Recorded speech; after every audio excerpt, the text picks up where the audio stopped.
Assalamualaikum warahmatullahi wabarakatuh, sahabat Amru Channel yang ada di Indonesia maupun mungkin ada yang di Malaysia. Jumpa kembali malam ini tanggal 25 Juli 2024 malam Jumat. Ya, malam Jumat saya bersilaturahmi ke rumahnya Profesor Dr.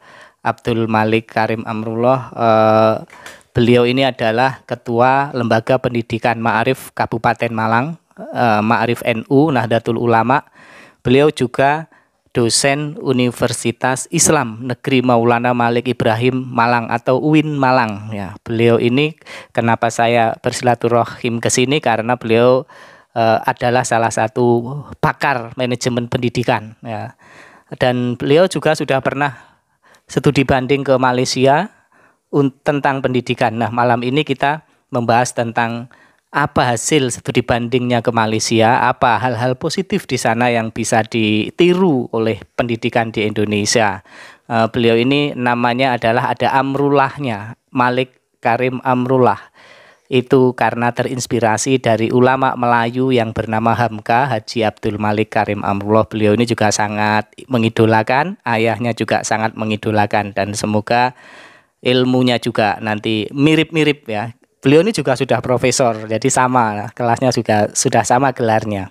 Baik, ini beliau juga barusan dari Malaysia ya. Ini pernak-perniknya Petronas dan Dataran Merdeka, dan ini masih ada juga penghargaan dari Institut Aminuddin Baki yang ada di Genting Highland, di dekat Genting Highland, mungkin ada yang tahu ya, ada di sana. Jadi sudah pernah dikunjungi, studi banding ke sana.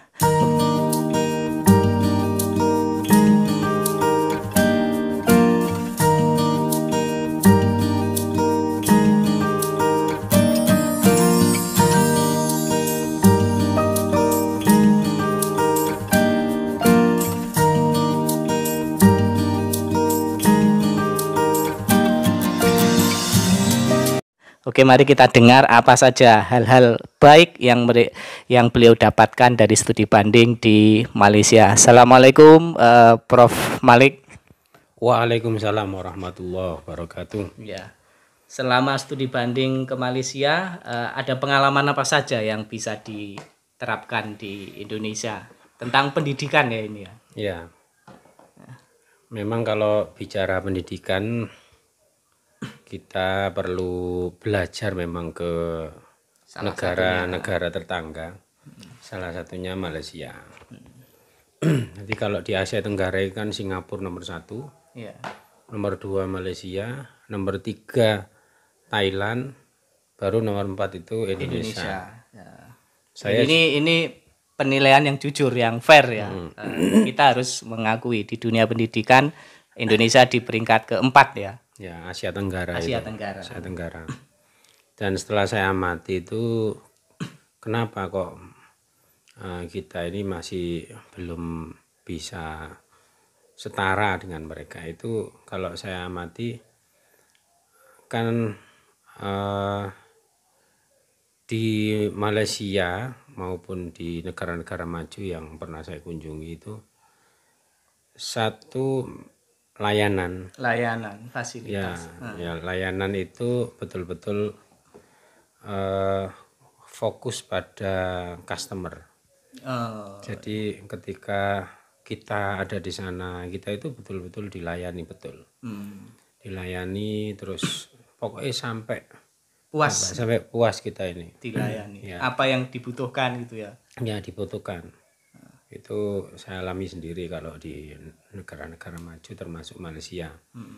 Terus juga ini mereka punya istilahnya quality assurance. Ya. Jaminan kualitas ya. Ya, penjaminan mutu. Kalau di kita ini ya sudah mulai ada penjaminan mutu, cuman kita ini masih sebatas apa ya?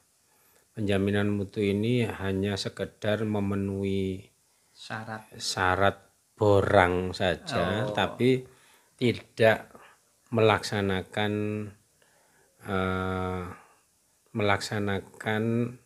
bagaimana mutu itu dikelola. Karena itu saya sendiri sering bilang kalau bekerja itu berbasis mutu bukan berbasis akreditasi. Seringkali teman-teman itu ngomong berbasis akreditasi. Yang penting itu mutu. Mutu. Ya, mutu itu ya nomor satu harus punya kriteria. Ya, yang kedua layanan yang baik. Yang ketiga harus ada continuous improvement. Nah di Malaysia itu seperti itu. Seperti di katakanlah nggak usah ke lembaga pendidikan dulu ya. Ya. Ke ini lembaga Lekopak. Berkunjung ke Ya saya juga berkunjung ke sana. tempat pembuatan Studio Ipin Upin itu namanya Lekopak ya, bener ya? Lekopak, Lekopak ya. Lekopak animasi studio itu. Wah itu mulai apa namanya lantai 1, 2, 3 itu mereka itu ketika melayani kita itu ya total ya Totalitas ya. totalitas. Terus mereka itu punya sistem yang memang membuat kita itu kalau masuk itu akhirnya segan. Iya, hormat ya. Ya akhirnya segan, hormat dan sebagainya. Tidak ya seenaknya sendiri dan sebagainya karena mereka punya standar. SOP ya, Ya punya standar. SOP dan sebagainya. Itu sampai mereka itu kalau di lantai 1 itu mereka apa proses istilahnya proses editing. Kemudian lantai 2 itu editing itu masih harus divalidasi lah istilahnya ya di ini kan yang ketiga itu produksi. Jadi memang jenjang setiap lantai di studio Ipin Upin itu aja kayak gitu. Iya. Nah, ketika di lembaga pendidikan saya juga ke ini Aminuddin Baki. Institut Aminuddin Baki. Institut Aminuddin Baki IAB yang terkenal itu. Ini lembaga yang menangani tentang standarisasi kepala sekolah se-Malaysia. Oh. Ya, Sekolah menengah dasar. Ya pokoknya kepemimpinan di sekolah. Di sekolah itu yang nangani ini. Aminuddin Baki. Ya, ada sertifikasi lah. Iya. Kalau kita ini sertifikasi guru. Iya. Belum ada sertifikasi kepala sekolah itu. Di Indonesia belum ada ya? Belum ada. Oh, baru tahu Belum ada. Ya, jadi saudara-saudara di Malaysia itu sudah ada lembaga sertifikasi kepala sekolah. Kepala sekolah itu kalau di sana apa namanya ya? Ya, kepala sekolah ya.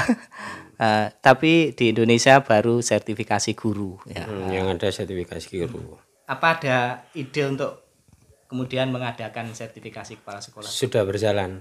Sudah mulai ya? Saya di Ma'arif itu sudah membuat draft LSP kepala sekolah. Jadi lembaga sertifikasi profesi kepala sekolah. Untuk Ma'arif. Dan kebetulan sudah saya presentasikan di internal terus eksternal dan besok ini saya sudah kemarin ketemu dengan pengurus Ma'arif, PP Ma'arif dan istilahnya sebagian dari BSNP, Badan Standar Nasional Pendidikan. Terus besok Senin ini saya presentasi di Surabaya. Tentang itu ya, lembaga sertifikasi. Nasional memang belum ada. Belum ada. Dinas Pendidikan belum ada. Yang ada itu hanya apa ya? Kalau ingin punya jabatan kepala sekolah itu harus punya uji kompetensi kalau di sini. Tapi itu pun bukan sertifikasi hanya tes biasa ya. Di Malaysia kepala sekolah harus lulus sertifikasi dulu. Jadi dibentuk di Ma'arif itu setelah studi banding kasih di sana apa memang sebelumnya memang mau membentuk terus studi banding dulu? Kalau saya itu sebenarnya sebelum ke Malaysia sendiri itu sudah punya ide. Bukan ide, gelisah. Kegelisahan. Jadi ada kegelisahan di saya. Kok kepala sekolah kayak gini gitu loh. Ini kan harus di standarisasi. Harus standarisasi karena itu kemarin pengukuhan guru besar saya itu kan tentang Ma'arif. Standarisasi itu. Langsung saya buat instrumen untuk sertifikasi itu. Dan saya sendiri akhirnya terinspirasi juga dengan IAB ini. IAB dari Malaysia ini dari ya. Malaysia ini menguatkan ya. Menguatkan itu, menguatkan. Dan sudah diusulkan ke PBNU, ke ya, Ma'arif PP ya. Mereka setuju. Saya setuju. Dan ini yang pertama mungkin di Indonesia ya, lembaga sertifikasi. Insya Allah yang pertama karena memang belum ada, dan kemarin sudah banyak yang ikut Zoom meeting ya. Zoom meeting ternyata banyak yang tertarik. Banyak yang tertarik. Yaitu salah satunya ya inspirasi dari IAB. Ya, Institut Aminuddin Baki itu. Jadi ini saudara-saudara bukti bahwa kita itu mengambil yang baik apapun ya, yang baik dari Malaysia akan bisa dicontoh atau bisa diambil. Sebaliknya mungkin yang baik dari Indonesia juga bisa diterapkan di Malaysia. Yang salah satunya dilakukan oleh Profesor Abdul Malik ini adalah membuat lembaga sertifikasi kepala sekolah yang juga termotivasi setelah melakukan studi banding ke Malaysia. Tempatnya ke Institut Aminuddin Baki di Genting Highland sana. Di Malaysia sudah lama berarti itu ya? Sudah lama sebenarnya. IAB ini mulai 1979. Lembaga ini ya? Iya. Cuman mulai ininya tahun 2000-an lah. Mulai ada sertifikasi kepala sekolah ini. Dulu itu yang disertifikasi staf. Oh, staf. Staf ini pendidikan. Sekarang ke kepemimpinan. Kepemimpinan. Jadi pemimpinan itu harus standar gitu. Harus standar. Nggak asal ngangkat gitu ya? Ya, nggak ada ngangkat, harus ada standarisasi pelatihannya. Dan pelatihannya ini sesuai dengan visinya Malaysia.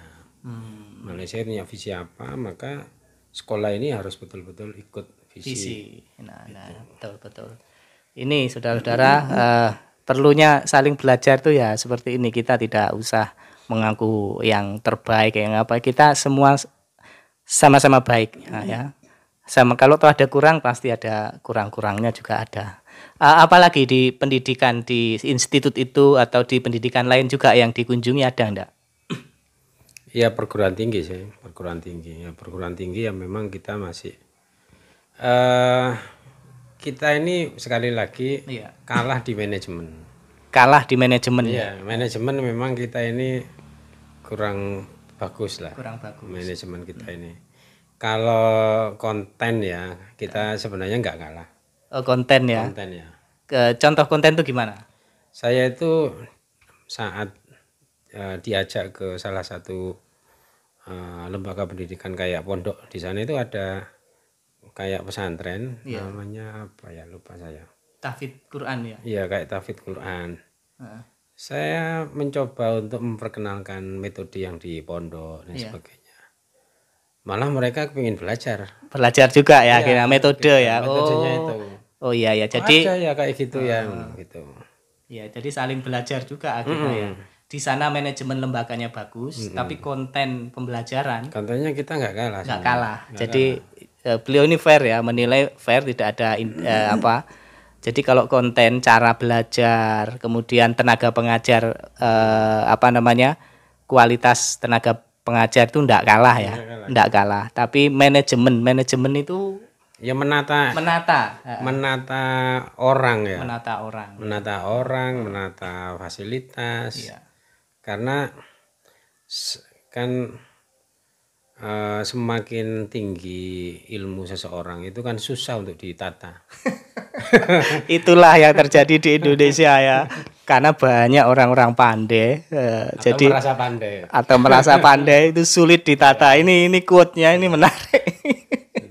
Jujur ini profesor loh ya, yang ngomong ini profesor, dan pengamatan saya memang seperti itu juga. Apalagi alam kita kan demokrasi ya, kebebasan berbicara di Indonesia itu sangat luas, tidak ada batasan. Maka orang akhirnya ngomong semua, termasuk saya. Terus apa lagi?